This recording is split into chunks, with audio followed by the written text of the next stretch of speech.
What's up, YouTube? This is BoxingWave, and I wanted to give you an update on how I feel about the heavyweight division right now. You know, so I do want to speak on Wilder, Joshua, and everybody, um, and just gloss over some of the few things. This probably gonna be a longer video, but I wanted to. I'll discuss more about it with you guys when I do the live video this Saturday. All right, this Saturday I'm gonna be on pretty much all day, so be on the lookout for me on Saturday, covering the zone and the Showtime card. But the heavyweight division. Let's start off with Deontay Wilder. Let's get right back into it. Now, when Wilder lost the fight, everybody on YouTube, I mean, people that's not even part of the boxing community was making videos about that fight. Uh, we talking about the glove gate situation, and I know recently there was some kind of like fake reports that Wilder was injured. Based on what Junior Fall said in camp and stuff like that. There was a lot of things going on. Talking about the costume was heavy. Him being drugged, or his water being spiked. It was just a bunch of stuff. There was a horseshoe in Tyson Fury's glove. It was a lot of stuff that came out after that fight. People just didn't take the loss well. And, I covered a little bit of it, but I didn't get too much into it. There was a lot of people eating off that. And that's pretty much what YouTube has become. It's not a lot of credibility on YouTube when it comes to boxing talk and channels just, making false reports and stuff like that, right? But let's get into it. Deontay Wilder, when he lost, I said back then that I didn't like the fact that he was fighting in June in the third fight. I thought that was too soon. I believe they fought in February, and I thought June or July, whenever they were originally going to fight, it was just too soon. I know AJ. I think AJ had about 8 months to prepare. Or maybe a little less than that, maybe 6 or 7. But I think the way that Wilder lost, I thought July was just too soon. Um, they both were stopped, but I think when AJ stopped, there was a lot of stuff going on behind the scenes with that. I thought a lot with the the knockouts and sparring and everything like that. And he wasn't on his best. I mean, it wasn't his best day. And I think a lot of it was more based on the mistakes he made in the ring that night. I thought it was based on, his condition that he was in going into that fight. When Wilder lost to Fury, I just thought he straight up lost, and I didn't even make excuses for Joshua when he lost. When he lost, he lost. It is what it is. But I just thought July was too soon. I think Wilder needed a little bit more time to prepare for Fury, even though this was the second fight already. I think for Wilder, all I can really say is this. You had a whole year to really prepare at this point, whether they had to fight in December or the beginning of next year, whether it's February or whatever. You pretty much had a year to relax, recover, okay, and then work on whatever you needed to work on, the proper game plan or whatever it is, even if you do lose again. And I think he will lose in the third fight, all right? And that's because I didn't even think he won the first fight, I thought the first fight, they ruled it a draw, but I thought Fury won the first fight, all right? Even with the knockdowns, I thought Fury still did enough as far as points. The second fight, he got destroyed. Regardless of what people said, he got destroyed that night in the ring. And I just thought that Fury was back on his game. And I think Fury on his best day was just always much better than Deontay Wilder. It's just that it was all about timing to me, I just didn't know if Fury could ever be what he was before he originally retired. And that is why I lean towards Wilder winning the first and second fight, just because even after the first fight, I thought going into the second fight, I saw what Wilder did in his couple fights he had and who he fought in those couple fights. And I look at Fury and look at who he fought in between the first and second fat match, and the way the first match ended, and I was just like, I think Wilder's gonna KO him. You know, I think he's gonna catch him again. And Fury did his thing, changing trainers and going to the Crunk gym. Being heavier. It was a perfect game plan, and he won, and he destroyed Wilder. And I just don't think Wilder's gonna win, but Wilder has had plenty of time to prepare. And I hope he's been preparing. Even if he loses in the third fight, he should at the very least, do a little bit better. But you never know, because Fury already has a game plan. He already has a blueprint on how to beat Wilder. And all he has to do is do what he did the last time, but just do it better. Because now you have the experience and you already know what to do. Just continue doing what worked for you in that second fight, where you dominated, and do it again. But at least we know that Wilder, there shouldn't be any excuses, whatever the reason is. And let's get into that more. I think the reason why Wilder has been so quiet is, you take a loss like that, it's embarrassing. You're hurt by it, you're recovering, you're getting all the slander, you're getting all that. But when we move past all of that, and I'm sure he's over it a little bit now, you got to think that they need everything they can get to build this third fight. I don't think people believe in the fight as much as they did going into the rematch. You had COVID and the pandemic, global pandemic, and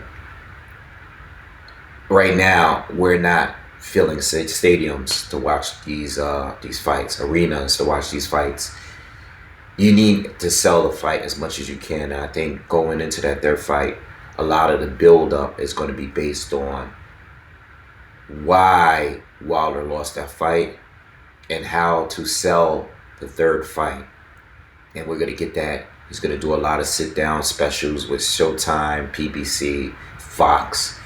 And they're going to build the shit out of this third fight because they have to.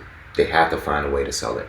And I think this is why Wilder is being so quiet about Glovegate and all of these things that were said in between, the second fight into now. I think he's going to talk about all these things to build the third fight. They probably have another sit-down, face-to-face, face-off thing. They're going to talk about it. And if you go on Instagram, if you go on Fight Hype, if you go on all these YouTube media channels and start talking about everything now, people are going to get it for free now. Whereas you talk about it leading up to the third fight, which is going to be a pay-per-view, they will sell it that way. All right? So this is why I think Wilder is going to be so quiet. Ending it with Wilder, just going to say with him, hopefully he prepared. Hopefully he worked on some things. I think he could work on some things. I know Joshua worked on some things. I really don't know what the game plan is going to be. I don't know if he's going to come in heavier again. I don't know if he's going to come in lighter this time and maybe work on just endurance and his movement. That's very possible. Just work on being quicker instead of trying to be heavier, which he was going in that Fury fight, because Fury is heavier. We don't know what the game plan is going to be, but overall, regardless, I'm still leaning towards Fury, regardless, winning the third fight. All right. When it comes to Tyson Fury and Joshua, when it comes to those two, look, the most frustrating part about this sport is that we just don't usually get the fights we want to get, and when we do get them, usually somebody's not in their prime. Maybe they once were in their prime, they're no longer part of their prime, in their prime. Those are the situations we wait. Maybe after a bad loss, a guy would love to jump in and try to collect a win over someone that they weren't sure about facing before. I hear Fury, I see what he's saying, about, just dropping the belt and getting the fight going with AJ and everything. That's cool. Sometimes I feel like that, because sometimes I feel like the belts are just a liability. I know Joshua wants to collect all the belts. He really wants to be undisputed. He's the only one, I feel like, out of those three guys that really wanted to be undisputed, that cares the most about undisputed. He's unified. I know Fury was unified before, but he beat Klitschko and won 3 titles. Okay, whereas Joshua actually fought different fighters and collected the belts, fought top fighters consistently, you know, over the years. And, you know, look, I get what Fury's saying because I really want to see the fight. I really do, you know. And if Joshua says, you know, I'm going to vacate this title, I'm going to vacate that one title, and we're just going to get it on and we're going to get this Fury fight popping right now, that would be great. I would be happy to hear that because I just want to. I made a video, you know, months and months ago saying title, there is no king at heavyweight because I want to see the top guys fight each other. I want to see it. You know, and I know Fury beat Wilder and everything, and I know they got that 3rd fight coming, but I still want to see Joshua and Fury fight each other. You know, I still want to see it, and but I understand Joshua's stance. He worked hard to get those belts. You know, he didn't fight the Swartz of the world. You know, he didn't fight the people. He didn't have any rematches with people that no one wanted to see him face. He fought consistently. He fought dangerous fighters consistently. He's fought mandatories. He's fought people that were dangerous to him at dangerous times consistently. You know, he didn't fight a tough opponent and then take a few ones in between, took a few weak ones in between. You know, he was responsible when it came to being a real champion, defending those titles. It's not about just winning the titles, it's about defending the titles and unifying. Okay, that's what he went for, and that's what he did, and I respect him for that. And if he doesn't want to just throw the belt away just to please Tyson Fury, would Tyson Fury do the same if he was in the same position? I don't think so. You know, Tyson Fury does what Tyson Fury wants to do at the time. He's totally unpredictable. You know, and that's just not unpredictable, not in the ways as just opponents. I mean, who he signed with, you know, his opponents. You just don't know what he's going to do. What he says, he contradicts himself all the time. Tyson Fury does what he feels like doing on any given day. And Joshua is the complete opposite. So as much as I want to see that fight, and as much as I can't stand the boxing organization sometimes, I feel like they're a liability and everything like that, I understand for Joshua wanting to hold his titles and defend his titles, those titles he worked for. I understand, I respect that he still wants to hold those titles and fight those mandatories that we don't want to see sometimes. We don't really want to see a Pulev fight. We really don't want to see a Pulev fight. And it's a risky fight. All these fights, Usyk too. Usyk, if he is to beat Derek Chisora, and I'm going to speak on that in a minute, Usyk is a dangerous opponent.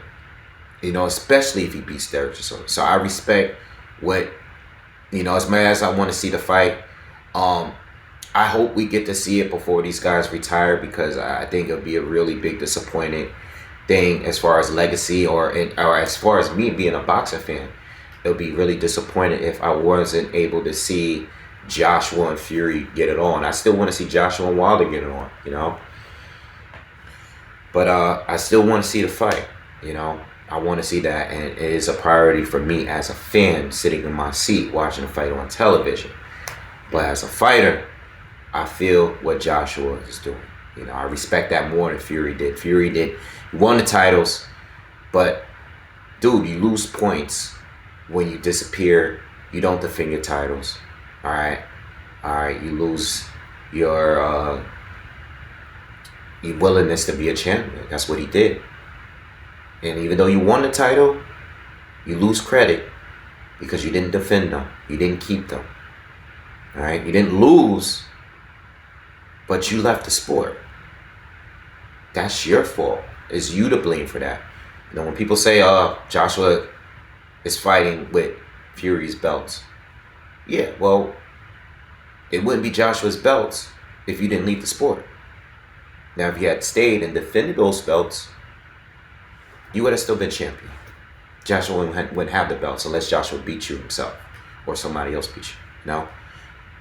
So it's easy to dip in and out. It's easy to dip in and out. You know, that's what Fury is. You know, Joshua is like it's like when we talking about stocks. You know, talking stocks. Are you a day trader or are you an investor? You guys, are you a long-term investor? Are you a swing trader?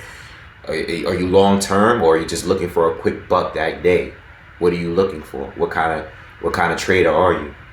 You know, Fury is more like a day trader. He's just in trying to make his money real quick, and he's getting out. You know, when the opportunity is there, he jumps on it. You know, whereas Joshua's in for the long run. You know, he wants to establish his career. He wants to consistently fight good fighters. All right. Moving on. Derek Chisora, Alexander Usyk. I just hope it happens. We should be getting soon. I hope everything works out, because Usyk, I want to see him fight a real heavyweight, and I know Derek Chisora ain't the best heavyweight, but it's it's better than a Chaz Witherspoon. You know, we need him to fight someone real. You know. And Derek Chisora is a guy that could pull off the win if Usyk is not careful. Derek Chisora has been having he's not consistent. And he's lost to some fighters he had no business losing to. But overall, you know, on his best night, he will knock you out if you catch him on the wrong day. You know, and I think that would be a great test. It's a dangerous fight for Usyk, and it would give people, you know, more faith in him in the heavyweight division. As a heavyweight, he hasn't proven anything yet. You know, and he's had his injuries since he moved up, and you know, then he was delayed again because of what happened in the pandemic this year. So I still want to see him fight Derek Chisora. You know, I know he's a WBO guy. I know he was a mandatory coming up and everything like that. That's cool. But I want to see if he can really cut it at the heavyweight division, because this is a division where anyone could just get knocked out with one punch. You know? Who else I want to talk about? Junior Fa. Let's bring that up. Listen, real quick. Junior Fa, you know, I don't know what the situation is right now with Junior Fa and Joseph Parker. All right. The last time I checked, and I should have checked before I made the video, but the last time I checked, they were still figuring out the money situation of finding. Listen, Junior Fa, you know, I remember, you know, first watching this stuff. I know the history between him and Joseph and the amateurs. They're both from New Zealand, you know. Listen, you guys got to fight. And to be honest, Junior Fa needs to fight more than Joseph does. Joseph has already been a champion. He's been in the ring with top heavyweights already. Joseph doesn't really have anything to prove. Okay? Junior Fa, I wouldn't even know who you were if you weren't connected to Joseph. So I'm just hoping that, and this is not a diss to him at all. I mean, he's his own fighter, but there's no one on that resume. There's no one notable. There's no one that we cared about. You've been fighting. I've known about you just as long as I've been, because I was covering Joseph Parker extremely early in his professional career. All right, and he was only a few fights in, and I'd known about you since shortly after that. But you haven't done anything since then, and I would like to see, you know, if you guys are to fight, it's an opportunity for you, not really for Joseph. It's for you. All right. Now back on that side of the world, it might be a bigger fight over there, but over here, it's not a big fight. And you know, Joseph Parker, he's already solid in my book. So if this fight is going down, it's a good look for you. It's not really a good look for Joseph Parker. You know, so I hope Junior Fa, I hope, you know, if maybe they have worked it out, but if they haven't, let's work it out and let's get it over with, because again, Junior Fa, he's only known because of his connection to Joseph Parker. All right. Ajagba, let's talk about him real quick. I saw him the other day. I forgot the guy. I think his first name was Jonathan. I think Rice. FA. This is his first fight with Top Rank. Once he started slightly stepping up, like maybe after Amir Mansour, I feel like he hasn't looked as well, hasn't looked as good. He's more of a one-trick pony, just a jab and a right hand behind it. Doesn't really have much of any kind of punch selection. But the good thing is he's still young. He still can improve. I know he probably wants, and he might feel that he deserves a big fight already. I don't think so. I think he needs to really keep working on his craft because he just doesn't have enough. And once he steps up and starts fighting like top 20 guys, or maybe not even a top 20 guys, but like, he needs more than just that right hand. Like, he literally, like, a lot of people talk about Wilder has a one-trick pony and everything like that. But Wilder, the thing with Deontay Wilder is that even though he has that one punch, the opponents he faces don't always see it coming. You know, the way he shoots it is a little unique. Okay? Where it can give skilled boxers issues. FA is like, you see him getting countered all the time. Everybody he's facing see it coming. He doesn't have any other weapons. So he needs to work on his craft, and he needs to work on his defense, man, because he really doesn't have any. His head is dead. He's more dead-centered than anybody else. You know, him and Dominic Brazil. You know? Very easy to hit. He needs to work on his craft, man. And, you know, a few people, I don't know if they're top 20, but, you know, when I see it, like, if an FA Ajagba fought a guy like a Frank Sanchez, guys with skills, or Hergovich, you know, or even, you know, I seen this kid Jared Anderson the other day, the real big baby. I think he's only, 6 fights in. Saw him for the first time on the, I believe it was on the Top Rank card. I never seen this kid before, but he's good. He's pretty good. And he got skills. He's very elusive. And I can see a guy like that. I've never seen this kid from anything. But just like that, this guy has far more superior boxing skills than F.A. Ajagba. I don't know if he has the power, but I could see even a guy like him giving F.A. Ajagba a hard time. You know, so listen, look, this is not a diss. It's just me being honest here. Like, I don't want him just to be a stepping stone for another guy that's trying to get a title shot.